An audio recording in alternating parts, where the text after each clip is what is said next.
Back in May of this year, on a particularly wet day in Nottingham, myself and fellow co-host of League of Nerds, James, went to a march against Monsanto protest. Now, if there's one thing that really stood out for us that day, is how little those people there actually knew. Now, this protest I went to was attended by a relatively large amount of people, and I would presume they were all there protesting the company Monsanto, but it became very clear very early on that they weren't. They were protesting against GM technology. Now, before I start, I feel I have to take the time to say that these people were absolutely lovely.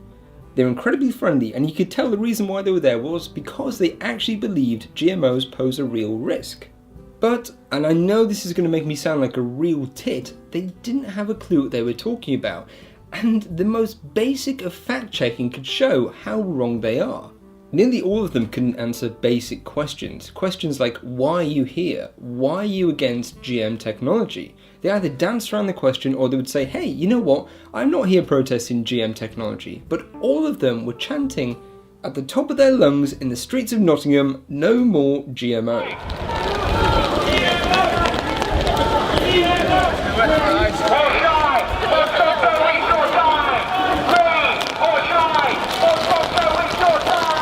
Now let's compare these protesters to the truthers I met 2 years ago in Manhattan. And no, this isn't a low blow. Yes, I bashed the truthers in the past for their lack of in-depth research, but I have to admit at least they did the groundwork. They saw something they couldn't explain or incorrectly interpreted it, and tried to base their hypothesis around their previous experiences and what they have read. What's more, for the most part, they could answer my questions, and they were well read about the 9/11 conspiracy movement, and they knew why they were there. Most people here, bless them, just honestly didn't know the basics, and some of the speeches that were given were highly questionable. The main event began with one of these speeches from one of the organisers, who for some reason was wearing a full-body painting suit, presumably because she thought it looked like hazmat gear. Stood there in the pouring rain with her painting suit slowly melting, she told the crowds that GMOs have been shown in independent studies to cause advanced aging, damage to reproductive organs, and that it's not the gene that they put in the organism that makes it dangerous, it's the act of genetic modification itself that makes the organism dangerous. But I'm going to save a video about her for later, I think. The protesters took to the street chanting, "Hell no GMO." They then stopped for a short while to listen to some speeches.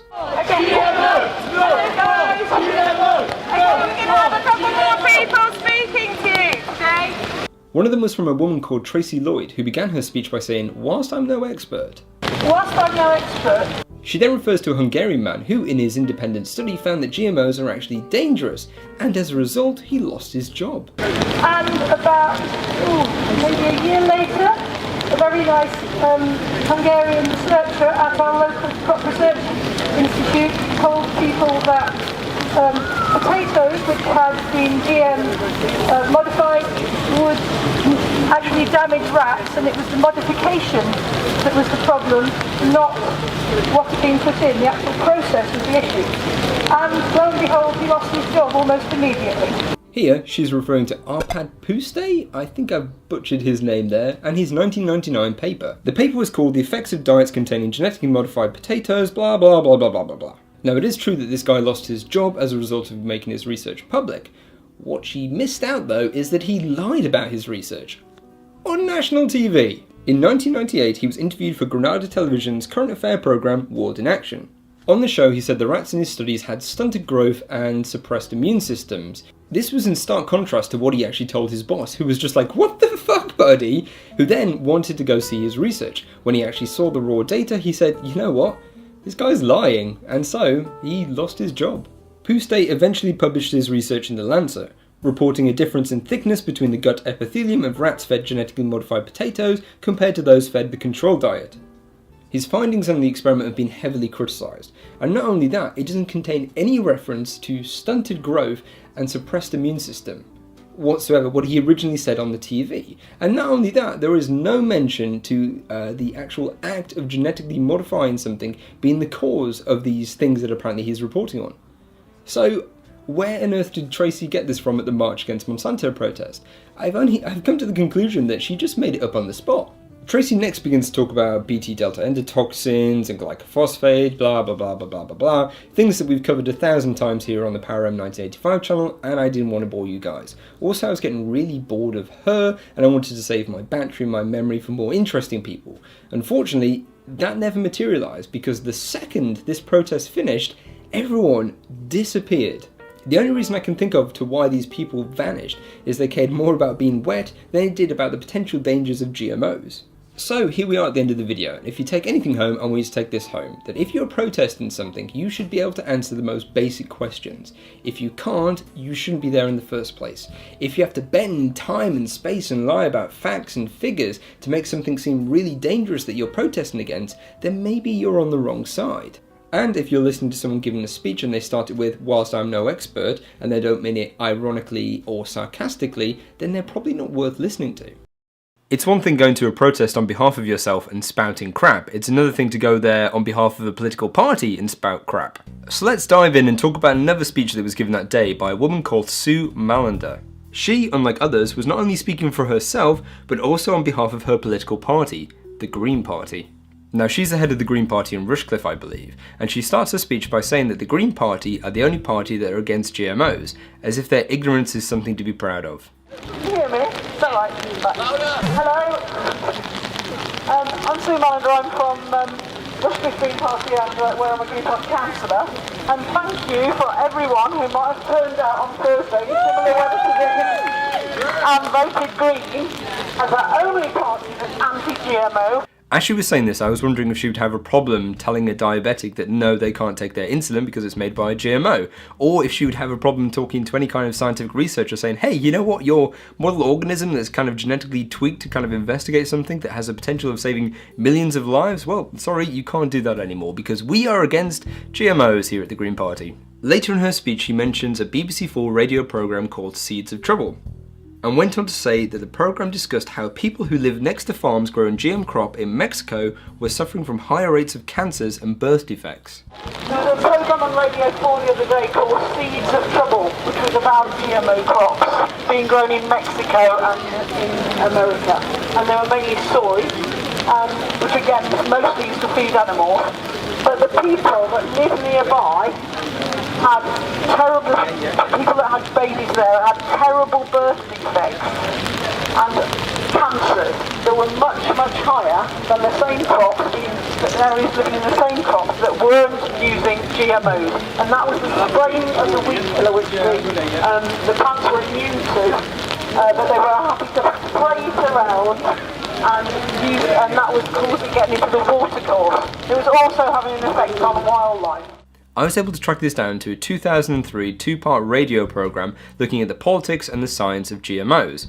Well, that's what it was claiming to be, but in actual fact it was nothing more than an anti-GMO propaganda piece, kind of the likes that would make David Shuckerman blush. What's interesting is that there was no mention of higher risks of cancers or birth defects. The only thing that came close was a large portion of the radio show dedicated to and I'm going to get this name wrong, Dr. Indicano, this guy, and his controversial and highly flawed 2001 Nature paper, Transgenic DNA blah blah blah blah blah. The data in this paper is in fact so flawed that Nature issued a statement admitting that they shouldn't have published it. After listening to her speech, I naturally had a lot of questions for her, and she was kind enough to let me interview her soon after.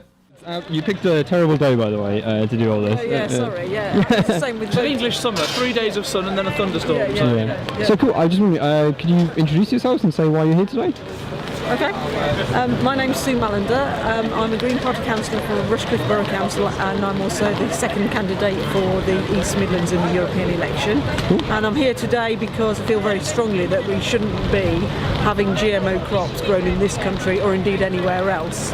Because I feel there's what we should be doing is supporting people in other countries to share out food properly throughout the world, and we should be helping them to grow organically and use the vast quantity of knowledge that they've got to organically grow their crops and to feed themselves rather than benefiting enormous petrochemical companies that we're just not going to be able to rely on them much longer. My first question should have been the easiest to answer, which is why are you against GM food?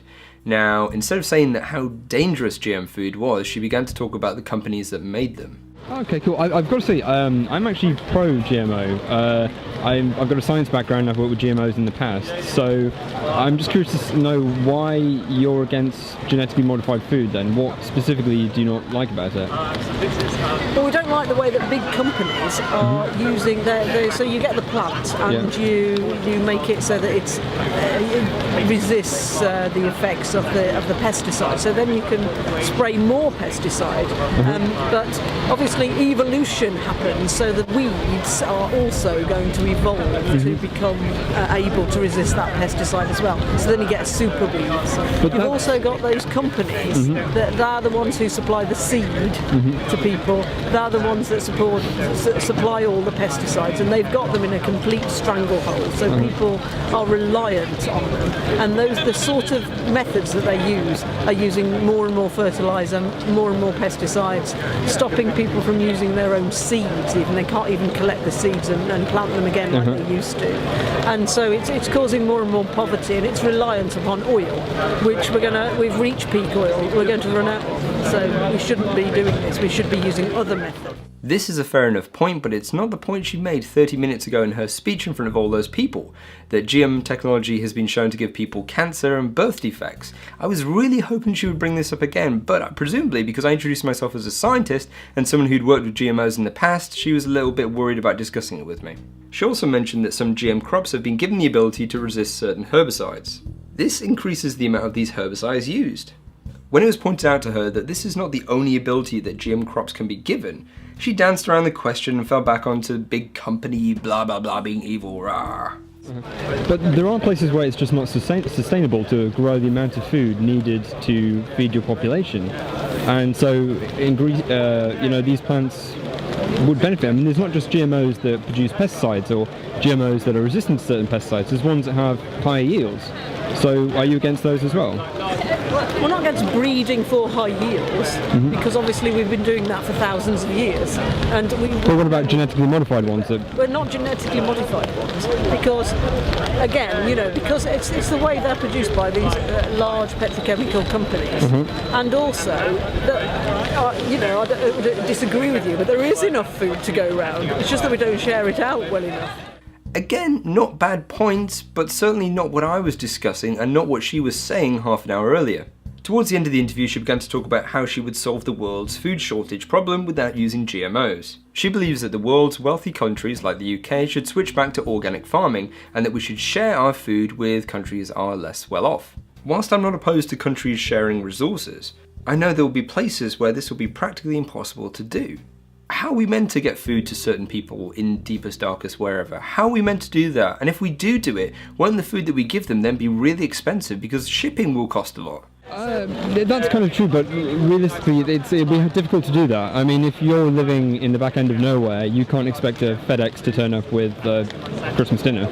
So you need these plants there and there on the ground. So, and we should be helping those people to become more self-reliant instead of growing cash. Oh, definitely. It's not a case of one or the other, though. It's a case of everything. You need. It's a big problem. You need everything. All pistons firing. Do you not think? Well, yeah, but it's got to be. It's got to be. It's bad analogy. Actually, it's pretty bad analogy. I mean, it's got to be. We're too reliant on eating animals for a start. So there are people that eat meat sort of several times a day, and that's become kind of expected. They have sausages for breakfast or a bacon sandwich, and then they're having a meal with meat in it at lunchtime, then they're having another meal with meat in the evening, and they do that every single day, and it's just not sustainable to do that. So if we all, I'm not making everyone become vegan or even suggesting that, but obviously if more people became vegan or vegetarian, then that would help. But if we weren't so reliant on feeding those animals with crops, many of which are genetically modified with soy and so on. And also, when we do use animals, if we use them on natural pasture, that would be marvellous for wildlife, and that would help people in those poorer countries as well. If they're breeding their animals to live that way instead of intensive farming. So So yes, I obviously think that we should share out the food and we should help people to gain greater yields. But we have been able to do that through plant breeding, and I think we still can do that. Like I said to her, we have to be firing on all cylinders. This isn't a massive game of top trumps where you pick one thing to solve the Earth's food shortage and ignore everything else. GM technology has the potential of solving a little bit, but there's other stuff we have to invest in. Saying that, you know what, the only problem is that we don't share enough resources is incredibly naive. How does that work in the real world? In fact, calling her naive is an understatement. Quite frankly, she doesn't live in the real world. What was most worrying about that whole day was these people who turned up to protest GMOs didn't have a clue about anything they were talking about. And then most likely elect someone like Sue Manuel, who also doesn't know what she's talking about. And that for some reason really irritated me that day. Believe it or not, internet, there was one person at the March Against Monsanto protest who had charisma and passion behind what she was saying, and she'd also done her homework. Now in my previous two videos I talked about Sue Manuel and Tracy Lloyd, two women who gave speeches which were about as interesting as a wet fart. Honestly, there was no passion or charisma behind anything these women said, but there was one person there who actually got that crowd really going pretty well on that particularly wet day in Nottingham, and her name was Kay. But just to everyone that is here today in this wonderful weather that will be absolutely fantastic for our organic vegetables, then thank you very much. So why are we here? Well, we're here, as we say, to march against Monsanto, who brought you Agent Orange that got liberally sprayed all over Vietnam in the Vietnam War and caused severe disabilities in over 1 million Vietnamese people. And they are now bringing us genetically modified organisms, which they say are safe. Do we trust them? How? How can you trust people that have already lied to us over and over again because of money and greed? Independent studies show damaged reproductive problems, cause immune system problems, accelerated aging, organ damage, gastrointestinal distress, and dysfunctional regulation of cholesterol and insulin. And it's not the gene that's being put into the crop, it's actually been shown to be the genetic modification process itself. Kay, who for some strange reason decided to attend the march wearing painting gear and devil's horns, was kind enough to let me interview her before the main event began. Cool. I just wondering, so can you tell me about today then? This is a march against Monsanto in Nottingham. It's joining in with hundreds of marches going on all around the world in lots of different countries. I think it's over 50 countries. Monsanto is a figurehead for genetic modification, pesticides, corporate monopolies on seeds, corporate bullying of governments. But it's not just them, it's Bayer, it's Syngenta, it's DuPont, it's all the big agrochemical companies that are also in control of our seed industry and our big GMO giants. Okay, cool. I've got to say, I'm actually pro-GMO. I'm a scientist. Well, I used to be in research and I work with GMOs, and now I'm a chemist, so I'm just working at some chemical factory up in Middlesbrough. Sorry, I missed your face. So I'm actually, I'm kind of okay with GMOs. So why would you say people shouldn't be? Because the science isn't there yet. I mean, there have been some trying to be discredited testing done on animals. There hasn't been any real testing done on humans, and yet this stuff's out there in our environment already and being pumped into our food. It's our food. It's not just makeup that we put on our face. This is going into our systems, and there are experiments out there that say that the act of genetically modifying something actually affects our internal organs and has a detrimental effect on our bodies. This claim is parroted on nearly every single anti-GMO website, and very few of them reference where it comes from. The ones that do often reference other anti-GMO websites that often reference other anti-GMO websites. If you're super duper lucky, you'll actually find a source to these claims, but usually it's nothing more than an off-the-cuff remark, a quote mine, or a blog post written by an anti-GMO scientist that will be laughed at if they try to get it published in the peer review. Why, I hear you ask? Because everyone with a basic understanding of cell biology knows how foolish this remark is. There is no possible mechanism that would encompass every single technique used to produce a GMO that would inherently make GMOs toxic. This idea really comes down to a lack of understanding about what a GMO physically is. In fact, you can make the argument that we're all GMOs because of gamete cells being infected by viruses along the line. And they are trying to discredit these studies, but they're independent studies.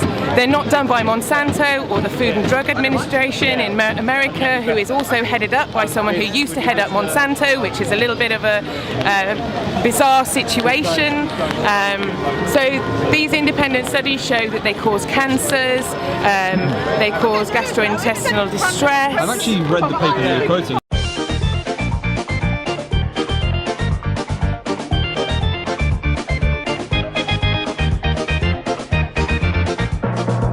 Not just one paper though. I think that's what people don't understand. I know, I've read a lot. I've read the long-term toxicity paper, I've read the pig feed Australian study, I've read... Oh my god, I'm so hungover this morning, my memory's I've actually got the shakes, it's terrible. But there are some, but then there are some farmers where they say their evidence is there, but it's being discredited. That they've started feeding healthy animals, perfectly healthy animals, on genetically modified feed, and suddenly they're dying. And when they've done tests, and when independent tests have been done, that has been linked back to the genetically modified feed. They put sheep in 3 different fields. I think it was one with BT cotton, one with an ordinary cotton, and one with pesticide on the cotton, but not anything in the cotton.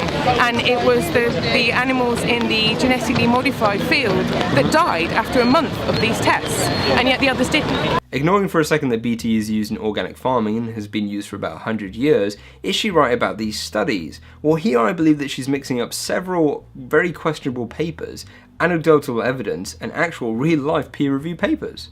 The idea that BT producing GMOs are toxic to livestock gained momentum in the mid-2000s. This was after reports were published claiming that hundreds of sheep died in India as a result of eating BT cotton. Naturally, some were scared. What these reports fail to mention is that sheep dying after eating cotton is nothing new in India. In fact, it happened well before the introduction of BT cotton. Still, this, and to give it more credit than it deserves, tenuous link between BT cotton and the mortality of hundreds of sheep was investigated. Samples of the BT cotton leaves alleged to be responsible were analysed. It was discovered to contain high levels of nitrates, hydrogen cyanide residues, and organophosphates. These relatively high levels of toxic compounds are a result of fertilisers and pesticides being used on the cotton, and not actually the BT cotton itself. In my research, I was also able to track down a study that seemed very similar to the one that Kay was quoting. It was called Serobiochemical Studies of blah blah blah blah blah. It was designed to investigate the dangers of feeding BT cotton to sheep, and it discovered the exact opposite thing to what Kay is saying, that there was no detrimental effect to the sheep from eating BT cotton as opposed to regular old cotton.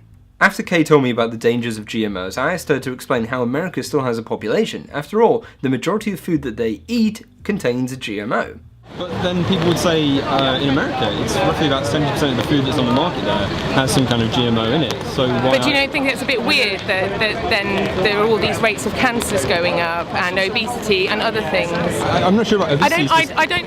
I'm not necessarily saying that maybe in the future genetic modification might be used, but I don't think the science is at all there. The science is too young to be starting to put it out on the market for us to eat.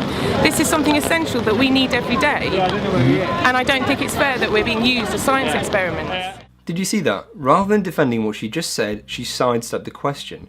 Yes, cancer rates have been going up, but that's a result of people living longer and not being killed off by, like, smallpox and having food in their bellies. Yes, obesity is going up, but that's a result of, food being more plentiful, which I guess you could say is a result of GMOs. These have nothing to do with the dangers of GMOs or anything that she said beforehand. Normally when people research GMOs, they come to the conclusion that the ability to genetically modify something is a tool and not the final product, and they see them as a real potential of helping Earth's ever-growing population. Now don't get me wrong, it's okay to be against companies that you don't like. For example, let's say I don't like Apple. But if I don't like Apple, it doesn't mean that I'm going to say that all computers need to be banned. And this is essentially what these people are doing. This is why I believe the majority of people there didn't have a clue about GMOs, because if they actually took the time to research them, they probably wouldn't be there. And that's why Kay is an anomaly. She had done her homework and she knows how to argue around questions. So I've come to the conclusion that the reason why Kay thinks that GMOs are dangerous is because she wants to believe GMOs are dangerous. Now before I finish these videos, I think it's only fair that I talk about some criticism these videos have had, starting with people pointing out that I keep saying that these people at this protest didn't have a clue what they were talking about, but I'm not showing any footage of that, and you guys are quite right on pointing that out. The fact is, though, I simply don't have the footage. As soon as the protest ended, boom, everyone disappeared because it was raining. And I was really hoping a lot of people would stay around now, get the majority of my interviews after all the talks had been given, but unfortunately I couldn't do that. So at the beginning, when I first went there, I wasn't that interested in getting videos. I mean, I was asking everyone, but unfortunately the majority of people said no, but I was still getting a feel of the crowd. I was still asking them questions. I was asking them why they were there, and I honestly thought these people knew hardly anything, and I wasn't the only one who thinks that as well. James, the co-host of the League of Nerds, an awesome podcast that I do every week, by the way, shameless plug, also came to the same conclusion, even though we were separated for most of the protest. Now, I know this isn't good enough. You guys obviously want a high standard and you want proof because, you know, this is a skeptical science-based channel, and you're right to ask so, and unfortunately, I don't have it. So the best thing I can suggest to you people, you fine people on the internet, is that you actually go to a March Against Monsanto protest yourself and ask these questions, and you will be amazed at how little the average protester knows. It's truly eye-opening. The second one is a little bit of a criticism of some of the comments that I've got, so it's the other way around. A lot of people saying that, hey, you know what, I like GMOs, I just don't like Monsanto. And I'm like, okay, fair enough, why don't you like Monsanto? And a lot of people will say, I don't like their shady business ethics. And to you people I say, okay, that's fair enough, but what makes them so deliciously evil compared to companies like ICI, Coca-Cola, Apple? You know, what makes Monsanto stick out from the rest as being really, really, really evil? I mean, a lot of people bring up, hey, they did Agent Orange, but, you know, so did ICI. A lot of people say they sue farmers when they don't sue too many, and they're just like any company. They want to protect their intellectual property, and also they want to protect their money. So what makes them so evil that everyone hates them? And I would just like to know. So if you've got an answer, please leave it in the comment section. And by the way, I'm not on Monsanto's side completely, by the way. And if GMOs and their GMOs were to come over to Britain, I obviously would want legislation to make sure that, you know, they're kept in check. But I don't think there should be this kind of hysteria that goes around this one company. One company out of quite a few that produce GMOs, by the way. The third and final thing has to be that people saying that I'm being a little bit too rough to these people, that I'm being too aggressive. And honestly, I can see that. Sometimes I do go a little bit overboard, and I apologise for that. But at the same time, I think in this video series, I was really quite held back. I actually feel very passionately about GM technology, and I really don't like people who mislead the public, especially people like Sue Malner, who's a politician. I mean, I have footage of her deceiving the public, and yet she wants to be in a position of power. She may be in a position of power where she can control legislation, and that's a very scary thought, because people like her aren't just making poor people's life a misery and causing a lot of suffering in the world if they ever get their way, but also they are slowing down the progression of mankind. And I know that seems really over the top, but it's honestly something I believe. I think GM technology has the potential of doing so many awesome things. So I think I've been really quite restrained. But if you don't think I have, then please let me know, because sometimes I let my mouth run away and I should really stop doing that. So I went to another March Against Monsanto protest, this time down in London. The protest took place on Whitehall, opposite 10 Downing Street, and was attended by around 100 to 200 protesters, as well as a relatively large number of journalists. Some of whom didn't actually like me being there, I don't think, because they would come up to me and be like, oh, who are you working for? Are you doing this freelance? And I was like, oh, no, I'm a YouTuber, I do this for fun, and I would just get funny looks. And others actually tried to hire me, which was very interesting. The event itself was poorly organised and had conflicting information on where the protest was actually going to be held. It also had a late start time because of a lack of sound system. When someone finally did arrive with a sound system, it was so bad, it was really quite hard to listen to. Can you hear me? Better? Okay. Better now? Yes. Is that right? And also, quite embarrassingly, one of the people giving a speech at the March Against Monsanto protest was actually drowned out by an adjacent protest of about 10 people who had the foresight to actually bring a decent sound system. The march itself wasn't actually a march against Monsanto, it was a standing still against Monsanto. And unlike the March Against Monsanto protest I attended in Nottingham the previous year, there was a distinct lack of people dressed up. How very disappointing. It became very clear very early on that these protesters were like the ones in Nottingham the year before. They weren't there just to protest against the big, huge company Monsanto, but they were also there to protest against GMOs in general. We are here to peacefully demonstrate our basically our government's position on GMO and Monsanto and the industries that are going to profit from this kind of science-based food industry that the elite want us to have. Although I have no problem with people bashing large corporations they deem to be unethical, I do have a problem with people using bad research, fraudulent data, ignorance and flat-out lies to discredit a technology they simply don't like or don't understand. And boy did some of them not understand why they were there. I mean, some of them couldn't even answer basic follow-up questions after being asked, why are you here today? Over the next few months I plan to fact check some of the speeches given on that day, as well as some of the people who were kind enough to let me interview them. Now I'm going to start by fact checking a speech given by Liz O'Neill, who quite frankly was a cut above the rest there. Okay, the next speaker that I want is a very good speaker. She's Liz from GM Freeze. So please give a round of applause for Liz. Thank you. My name's Liz O'Neill. I'm the director of an organisation called GM Freeze. We are an umbrella campaign. We've got members including the Soil Association, Friends of the Earth, scientists, farmers, lots of individuals. We've got retailers. We're a very mixed bunch, so they employ me to represent them. And the reason that we exist, the reason that all those organisations come together under our umbrella is because we want all of our food to be produced responsibly, fairly and sustainably.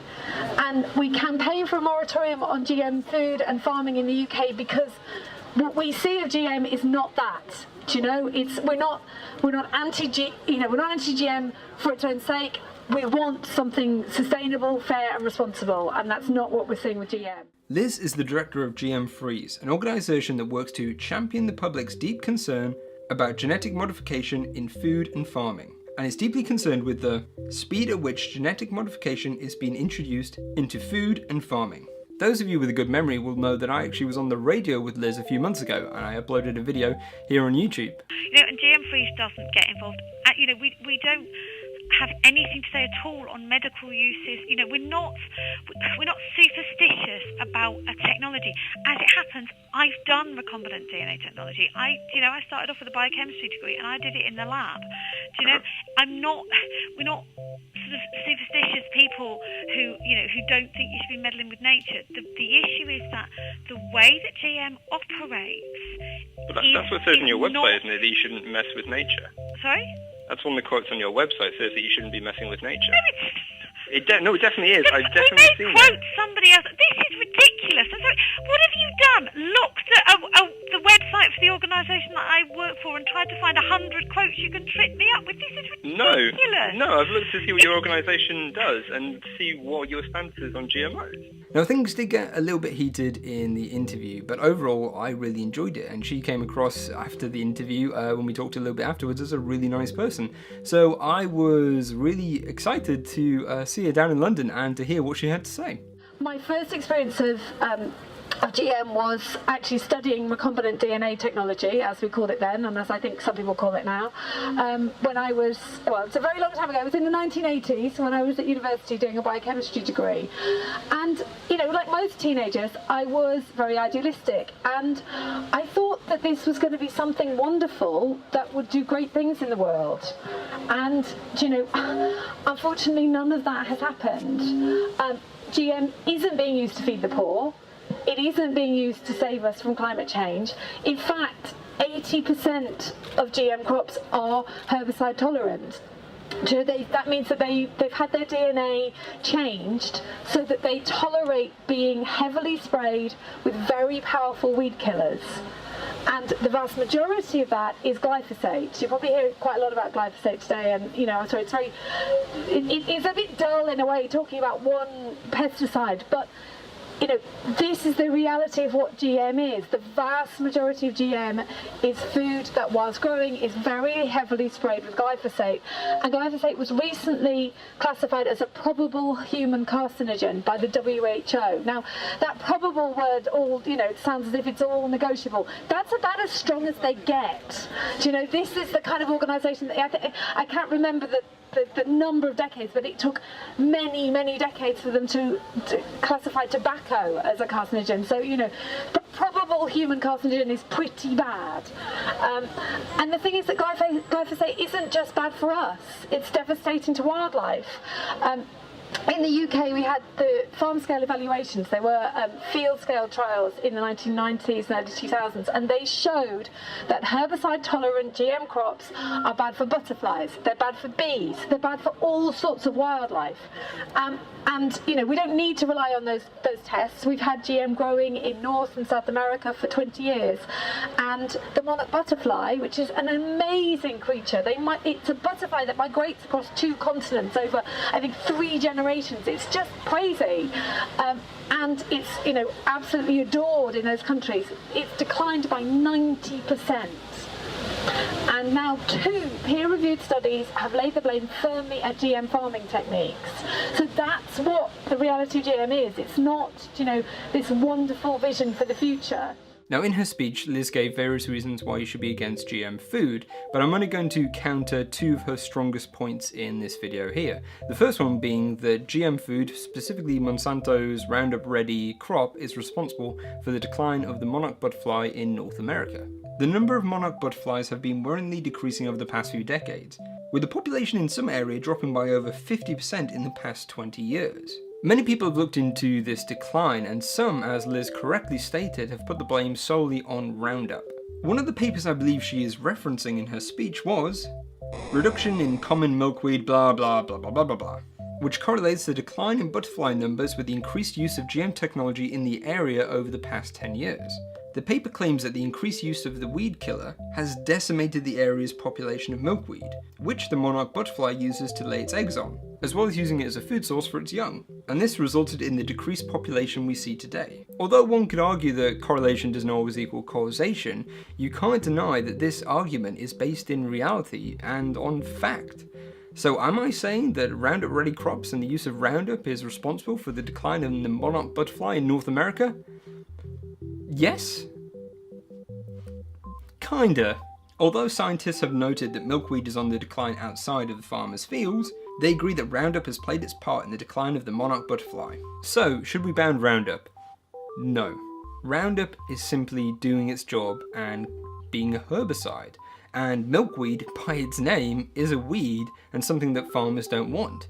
Now, if you were to ban this herbicide Roundup, then farmers would just use another herbicide, potentially one that could be more damaging to the environment, which itself would kill milkweed, and this wouldn't solve this problem. The truth is, the intensive farming techniques we've come to rely on to produce high yields to feed our ever-growing population is responsible for the monarch butterfly's decline. And yes, before you say it, organic farming does use herbicides and pesticides as well. The second reason Liz believes we should be worried about GMOs is that the World Health Organization recently stated that Roundup was a possible carcinogen. The truth is that in March of 2015, the International Agency for Research on Cancer, IARC, classified among other things Roundup as possibly carcinogenic to humans, Group 2A. To come to this conclusion, they only looked at a limited amount of research, and seem to have disregarded those that contradict their conclusion. For example, they failed to mention the Agricultural Health Study, which was a multi-million-dollar study funded by the USA taxpayers over 20 years. It involved over 89,000 people to investigate the health of American farmers, and found no credible evidence that Roundup causes cancer. But let's say they are correct and it is a class 2A carcinogen, then it would be in the same league as being a barber and working shifts. Yeah, look it up. But let's take it even further. Let's say that Liz is 100% correct and some more. Let's say that Roundup is the only reason why monarch butterflies are on the decrease. Let's say that Roundup isn't just a class 2A carcinogen, it's a class 1, it's really bad. Then what? Well, it would be an example of just one type of GMO that isn't suitable for commercial use. Like I keep saying over and over and over again, and it must be boring you guys now, and I apologise, the ability to genetically modify something is a tool and not the final product. Before I left London, I asked Liz if she'd answer a few questions about her speech, and she kindly agreed. So, hi Liz, we finally meet. I know, we were on the radio a couple of months back, weren't we?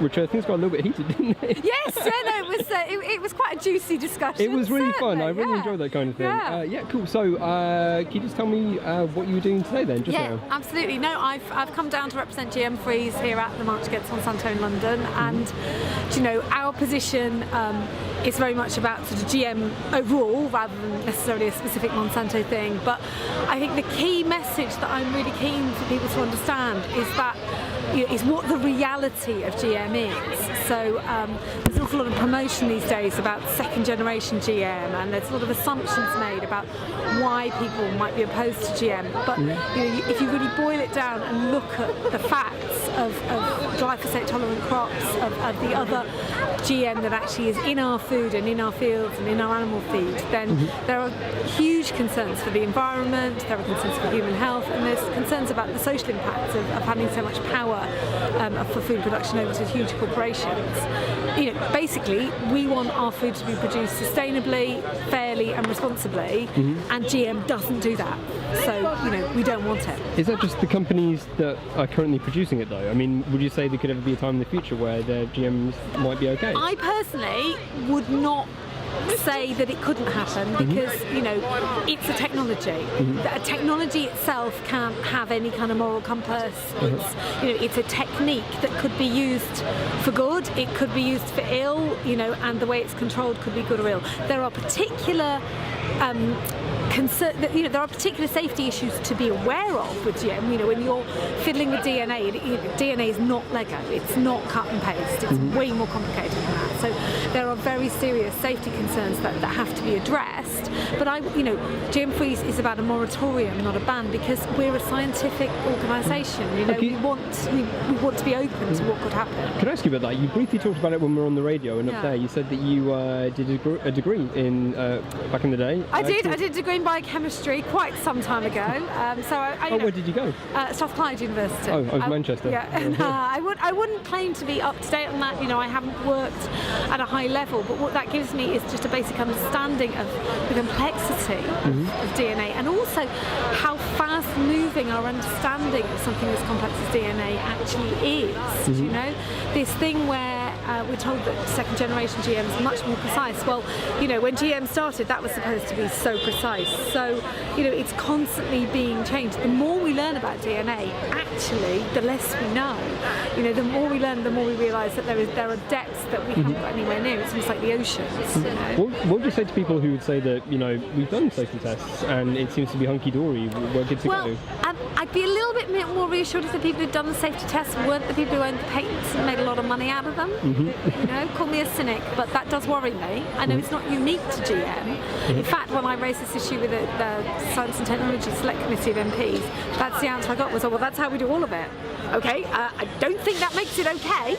I think that means that we've got problems in other areas as well as GM. You know, if you want to do safety testing, then surely that has to be done by independent people who have nothing to gain from the results either way. But there has been independent studies though, hasn't there? There have been a very small number of independent studies, and they've been highly controversial, and also the proportion of independent studies that have shown problems is significantly higher than the proportion of published industry-sponsored studies. So it's not, you know, I'm sure that they are real studies. You know, I'm not accusing any of the individual scientists of bias at all. But when a company wants to get a GM crop approved, they present the dossier to the European Union's Food Safety Authority. They decide which studies to show them and which ones not to show them. They control which studies get published and which don't. So, you know, it's very hard for an ordinary member of the public to have faith in that system. So do you think maybe your main problems are more kind of profit company based rather than the actual technology? I don't think it's more or less. I think that is another one of the planks of concern. You know, GM does hand over more control to corporations than other forms of breeding because of the patenting regime. You know, that's not to say it's a unique issue with GM, but it's part of the problem. It's part of what makes GM, you know, what it is. You have to look at the whole package. You know, there's an awful lot of people promoting GM want to talk. You know, they want us to be, want protesters to be concerned about the whole very idea of messing with DNA. And you know, some people might be, but for me, it's not about that. It's about the whole package. It's about what are you using it for, who's controlling the safety testing, who's controlling farming, and what are the environmental impacts of what you're changing. You can't pull it apart. You have to look at the whole thing. Cool, awesome. Right, yeah, I think that's all right. All right, thanks for coming on. I'd like to end by thanking Liz for taking the time to actually talk to me. Now, when all is said and done, I actually think Liz was actually a really cool person. I know some of you may not agree, but I really thought she was really nice. She was really friendly. She didn't have to talk to me, but she did, and she just seemed like a really nice person. And it was really cool to meet someone who felt so passionate about GMOs as I do, albeit on the other side. And it's also really cool to meet someone who was anti-GMO, but didn't give off this kind of smug, I'm better than you vibe, which a lot of people tend to give off. And it's also really cool to meet someone who's anti-GMO who gives arguments that are somewhat based in reality and fact. That's really novel, as arrogant as that sounds. So yeah, Liz, I just want to say thank you for taking the time to talk to me, and your arguments are awesome. Tip of the hat. Are you worried you may be caught out on your bullshit? Don't worry, just refuse to give an interview on camera. This time, let's look at a speech given by Heidi Lauren Giles of War and Want. Okay, great. The next speaker we're gonna have. Okay, the next speaker we're gonna have. I know she's here. It's yes. It's from War and Want. I'm gonna basically leave her to introduce herself and then basically talk about. Thank you. Give her a round of applause as well. I won't try since I've got a bit of a complicated name. So my name is Heidi Lauren Giles, and I work on food sovereignty for the organisation called War and Want. Now, before I start, some of you already noticed that the audio in this isn't fantastic. Now, this is because the sound system they're using was absolutely terrible, and also the bloke actually picked it up and was stood right next to me. I tried to do a few quick changes in the settings to kind of make the audio okay, but as you can tell, it's not fantastic. So, apologies, Internet, for this. Now, Heidi was an interesting one, and had some interesting views on what people want in farming. And this vision of farming being seen first and foremost as a mega industry, primarily concerned with efficiency, outputs and profitability, is not what we want. I feel I need to stress here that the majority of her speech was on the use of GM technology in developing countries. So it would have been interesting finding out what she thinks these people want from farming. But as you'll find out, I never got answers to these questions. Heidi also, like others, was not just there to protest against the big company Monsanto, but also genetic engineering in general, something that didn't become apparent until I talked to her at the end. Heidi begins her speech by talking about some of the questionable projects and products Monsanto has been involved with in the past, starting with Agent Orange. You might recall the Agent Orange. Do you recall the Agent Orange? Yeah, that's a nice product from the love of War and Want to Monsanto to us. And it was heavily used by US military during the Vietnamese Wars, and we all know the serious effects that it's had, from birth defects to cancer to tumor to rashes, you name it. And earlier, Monsanto had played a crucial role in developing the first nuclear bombs. Don't know if you know about this. Did you know this? And some other kind of nice product that we got from Monsanto, which I thought I was going to share with you. Saccharin, that allegedly replaced sugar. PCB, that is used in electronics. Dioxin, that is considered among the most toxic chemical known to science. And most of this product, I don't need to tell you, has been proven to cause, at best, disruption to our hormone system, cause depression, headaches, and at worst, cancer. and other deadly diseases. She talks about the fact that Monsanto were one of the companies that synthesized Agent Orange, a herbicide that was used by the American military during the Vietnam War. As I said in the previous video, the herbicide consists of a 1-to-1 mixture of 2,4,5-T and 2,4-D. Unfortunately, due to a manufacturing error, a highly toxic dioxane compound was also synthesized. Now, this highly toxic compound is responsible for all the negative health effects that we see today and that is associated with Agent Orange. What's interesting is that as far back as 1952, Monsanto warned the American military of this impurity, and the scientists at the time warned them that, you know what, this is going to have detrimental health effects and also will be terrible for the environment, but the American military decided to do it anyway. On a side note, this dioxin compound and all other compounds in this family are not, as Heidi incorrectly stated, considered to be the most toxic chemicals known to science. Heidi was, however, correct when she stated that Monsanto helped build the first nuclear weapons. Now, this came as a surprise to me as well, because I didn't know this. They were part of the Dayton Project, an offshoot of the Manhattan Project, and were tasked with creating the mechanism which starts the bomb's chain reaction. These are two examples of questionable things in Monsanto's history, and I can completely understand why someone would want to boycott such a company that have done these things in the past. But it is essentially irrelevant when it comes to the subject of GMOs. Now, what Heidi is doing here is counting on her audience's inability to distinguish Monsanto and GMOs, and by discrediting one, she's discrediting the other. Put simply, she's poisoning the well. Heidi continues to poison the well by listing more products from Monsanto which, like Agent Orange, are not exclusive to the company, nor do they have anything to do with GM technology. She states with some confidence that the artificial sweetener saccharin and the family of compounds known as PCBs are known carcinogens, and that they cause deadly diseases. Whilst it's true that PCBs do have a wide range of toxic effects, the same cannot be said about saccharin. Saccharin, which is about 300 to 400 times as sweet as table sugar, is generally considered to be safe for human consumption, but in the 1970s it was linked to bowel cancer in rats. This led to the artificial sweetener being banned in certain countries and having warning labels put on it in other ones. However, it was later discovered that male rats have a unique mixture of high protein, high pH, and high calcium phosphate levels in their urine, which when combined with saccharin formed microcrystals that damaged the lining of the bladder. The rats then responded to this damage by overproducing bladder cells, which led to tumour formation. As us humans don't have the same chemistry in our urine, this isn't a problem, and therefore saccharin isn't associated with bowel cancer. Now, again, and I feel like I'm repeating myself, this has nothing to do with GMOs whatsoever. Also, is a company bad because they make dangerous chemicals? Should we all start standing outside of Sigma Aldrich with pitchforks? Oh, and by the way, there is no excuse for using outdated research from the 70s to spin your narrative to scare people about something that really isn't very scary. Heidi later tells the story of the simple farmer who was happy and content collecting and replanting his seeds year on year until he was forced to use Monsanto's hated product. Control over seed is control over the first chain in the food system, and beyond that, the entire food system.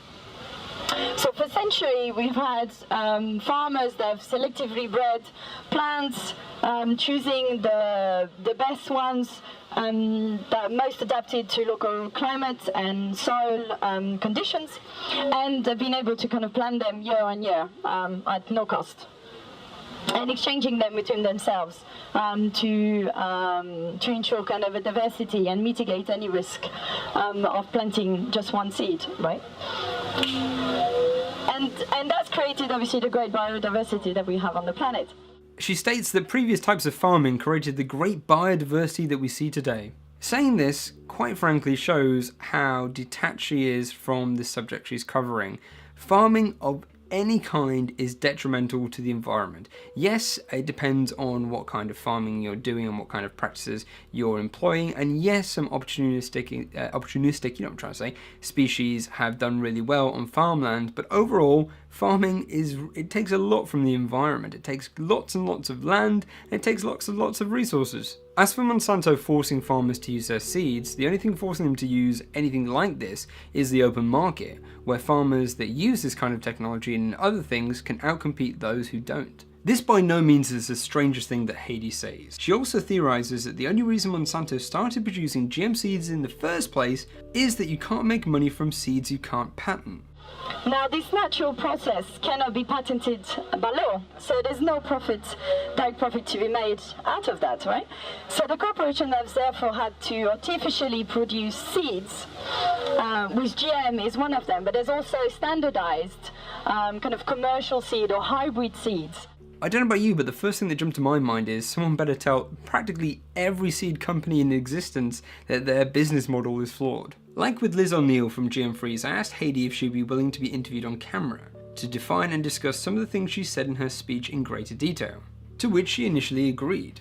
One of the subjects I wanted to ask her about was that Monsanto don't and never have sold Terminator seeds, something that she told a crowd of people only half an hour earlier. I don't know if you're kind of familiar with the terminology, the Terminator technology, which is basically says that the seed has to be bought year on year because it cannot be used again the following year. So that she wouldn't feel intimidated or that I had ambushed her, I told her my background, that I have a science background, and that I am actually pro-GM.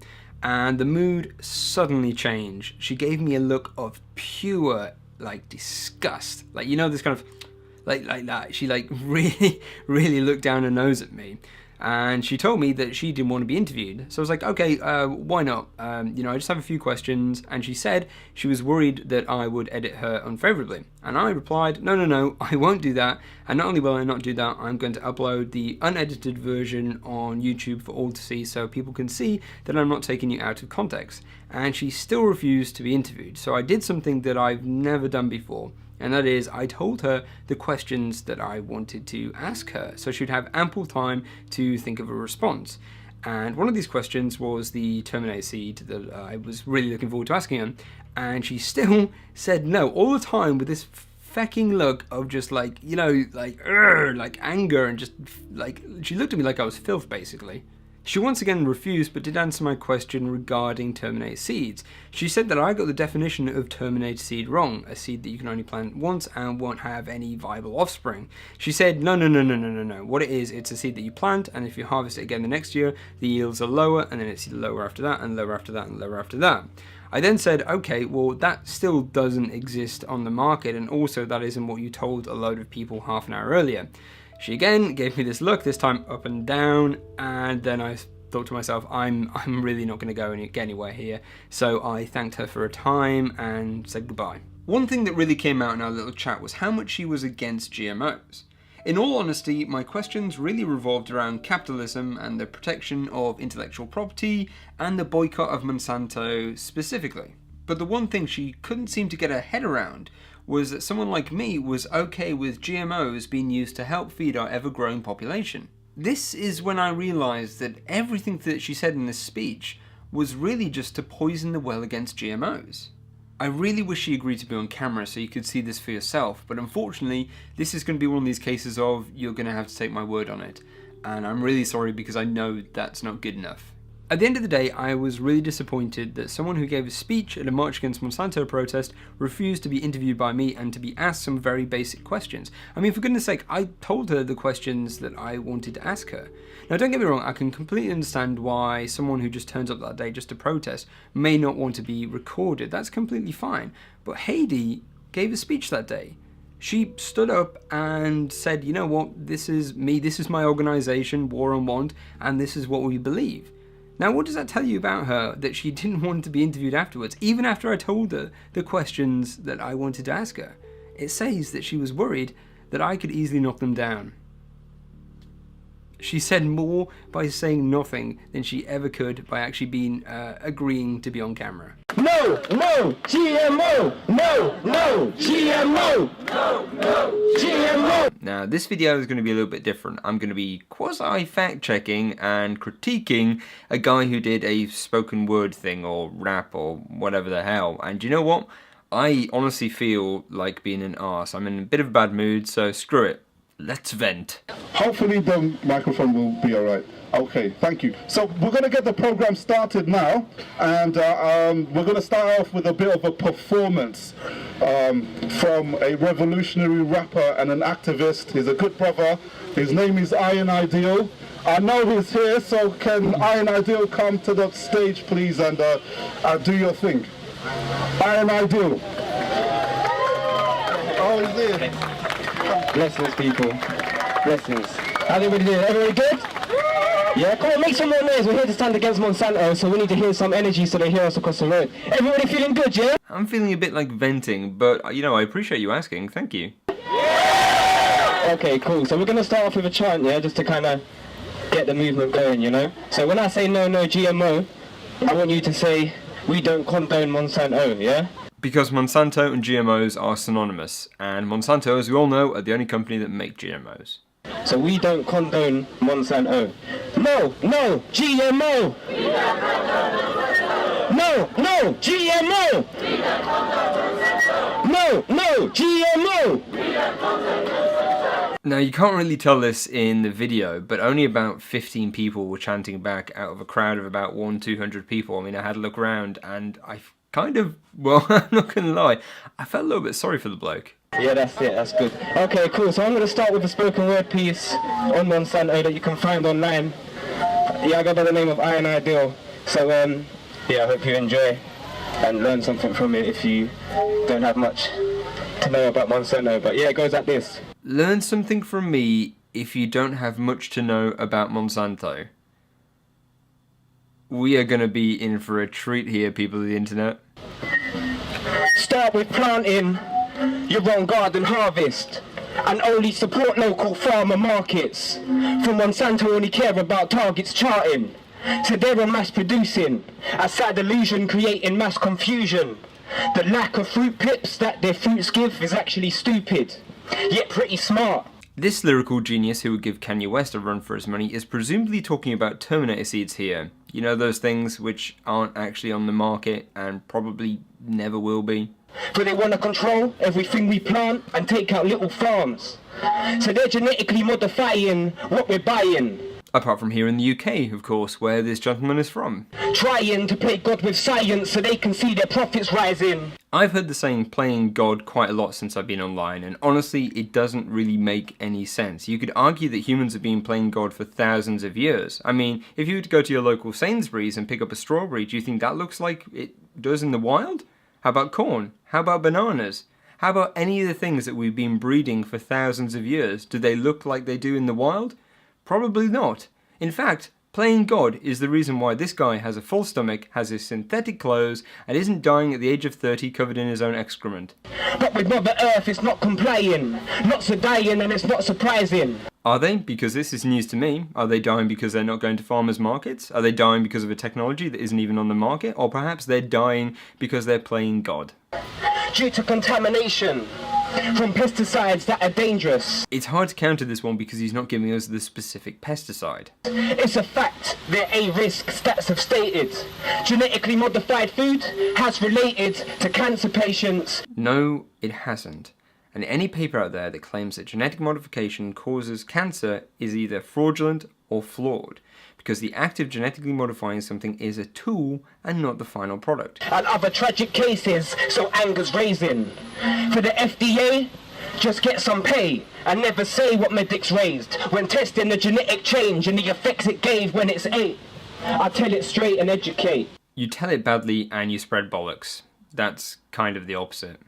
On every plate, eat organic to free your planet. We are the step to change, and for a better place, we together raise to take down Monsanto and show they won't get away. Yeah, give thanks, people. Ooh, that was a bit of a poor ending, wasn't it? But don't worry, internet, because there is a second song. Oh yes, this is the gift that keeps on giving. Yeah, man. This is for the future. GMO, no, no, GMO, no, no, GMO, no, no, GMO, no, no, GMO! GMO. I love the spirit. I love the time when people come together for a positive cause, you know, because everyone was talking when the political thing was happening and people were getting voted in. Everyone wanted to talk, you know, those that are not even interested in politics and interested in making a change. So it's good to see people physically standing up and actually standing against something in solidarity, you know, it's a beautiful thing. So I'm going to perform another spoken word piece in relation to Monsanto as well. Companies like Monsanto, genetically modified to keep their profits high, it's not a lie, so we gotta rise and be seen to occupy the streets and speak an honest mind that's free before they colonize and they monopolize with greed. I will never compromise in speech, and you can never ostracize the free. I've got a mind, I will never follow like a sheep. Really? Really? Because after making loads of videos on the subject of GMOs over a few years, I can honestly say, and I know this is going to sound really harsh, but I can honestly say that these people really are sheep. They hear something negative about GMOs and they don't fact check it and they just regurgitate it out. They just parrot it out and they want people to listen to them, even though with the simplest of Google searches, it will just completely discredit pretty much everything these people say. Their lack of knowledge is astounding. It's incredible. It really surprised me the first time I saw it. Now, for anyone out there who's thinking, oh, well, I'm just taking these people completely out of context, well, don't worry, I can prove it that I'm not doing this. I've actually started a new YouTube channel where I've been uploading all my raw footage that I've been getting of interviewing people on the street. So if you have some free time, then go check it out. And you will see these people honestly know less than nothing. And I know that's really harsh, but I'm to the point now where I'm just really sick of people like this. I've caught the signs. I'm not fond of what I have seen. Have you really? Have you really, bruv, got the science? Because I have actually read a lot of GMO papers and a lot of anti-GMO papers, and I can tell you all credible ones say that the act of genetic modification is a tool and not the final product, like I said before, and that all of them on the market now are safe for human consumption. That is the scientific consensus. That is what the scientists are telling us. That is what the literature tells us. What have you been reading? Kids in grave danger from slave labour, so what we buy is cheap. Examples? Apple, Microsoft and Nike free. Their bosses hire kids because of the price decreased, meaning profits rise in peaks. It is shocking, I agree. But to tell you the truth, it is not surprising me.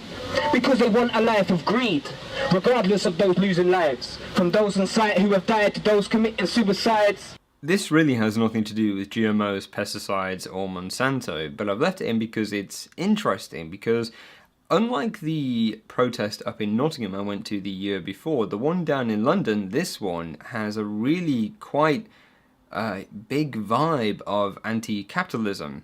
The workers feel they haven't got a life to lead, slaving away, making them cake and ain't got a slice to eat. You've got to love that timing. No! What? Were you paying attention, March Against Monsanto crowd? No! GMO! No!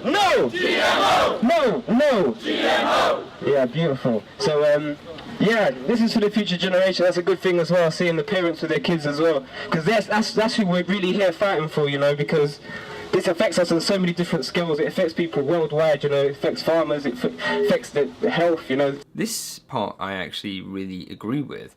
He's saying that people like them are going to affect people around the world. And I think this is true, because they are trying to stop this technology that can have great potential in alleviating a lot of the world's suffering. It's by no means the only option, but it is a good option. And to see people like him against this is infuriating.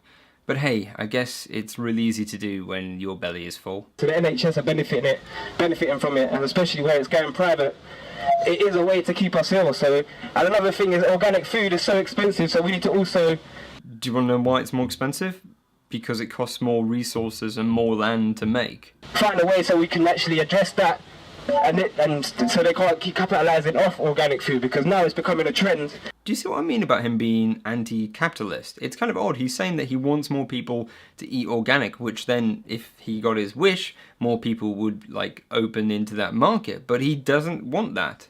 And a lot of people are becoming aware of the food industry and so forth, and the nutritional values of certain foods and that, and they're trying to exploit this. So that's another thing, man. We need to try and bring down organic food prices to a price where they're mass producing. That's why it's cheap. People are buying it because it's all they can afford, you know. Oh, and now he does want that. He wants mass produced organic food. I mean, does this guy even know what he's saying? Same thing for families, you know. It's hard to survive, you know, for everyone, no matter even if you're working full time or not. So yeah, it's a beautiful thing. I'm gonna leave it there anyway. My name's Iron Idol. I hope everybody has a beautiful day. Take down Monsanto. Much love and respect.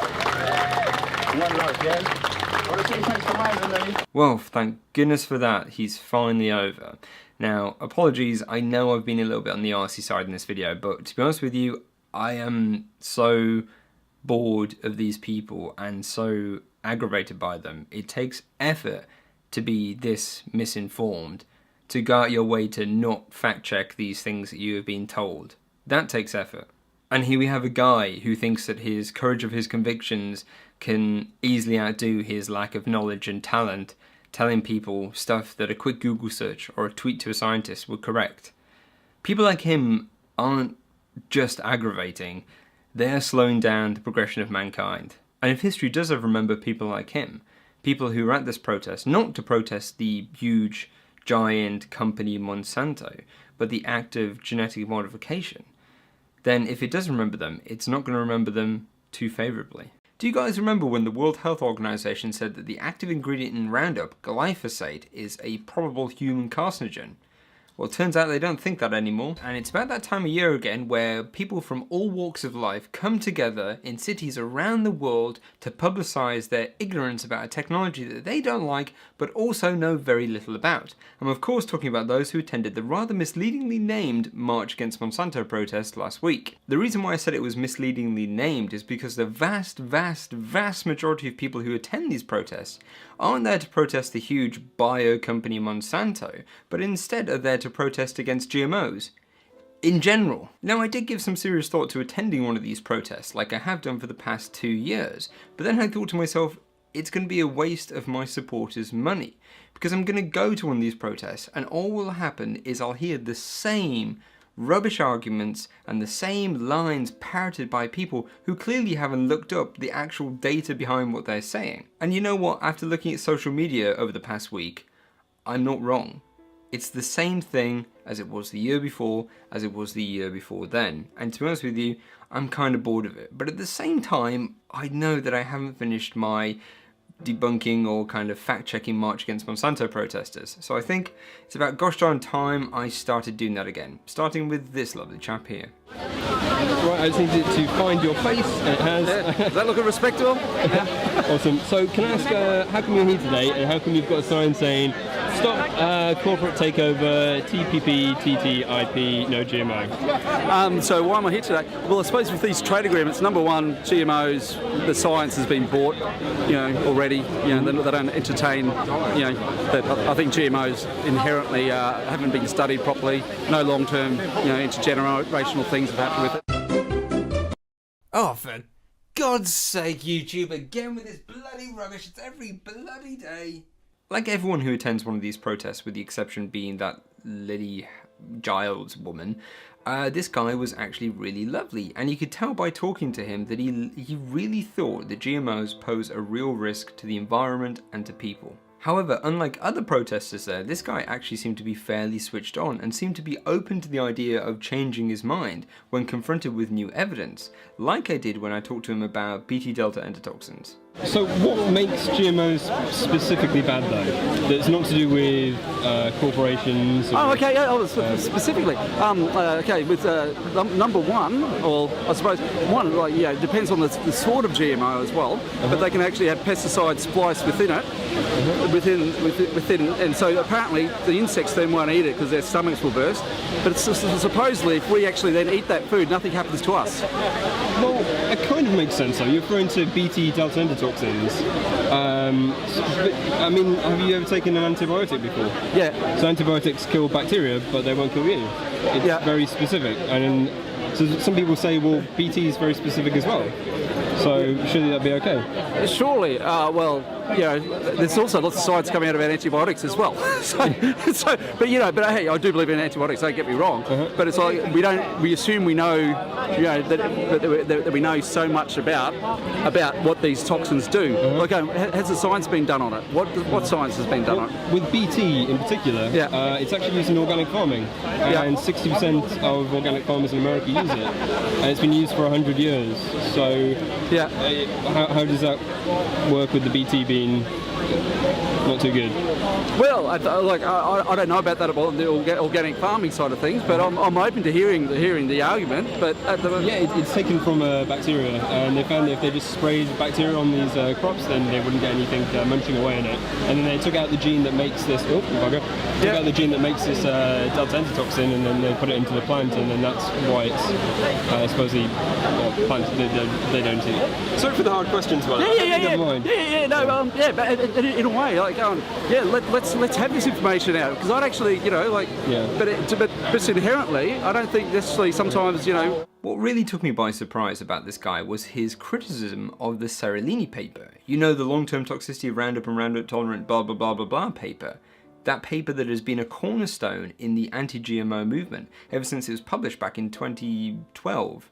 Despite its experiments shown to be fundamentally flawed and its research debunked, I think, even before it was published. Is there anything you want to add? Well, I know with that Seralini study. Seralini. Yeah, but like even that, I suppose when I'm talking about the science, I don't even, like, not even putting aside what actually, with any sort of conjecture about the study, you know, and that whole study, the fact that concerns me more than anything else as a starter is that it only takes a 90-day rat study to authorise something in Europe to be released into the food chain. Yet despite all this, people still push this paper. I mean, for goodness sake, did you notice the woman behind him, as I was interviewing him, actually had a picture from the actual paper? Right, I just needed to find your face. It has.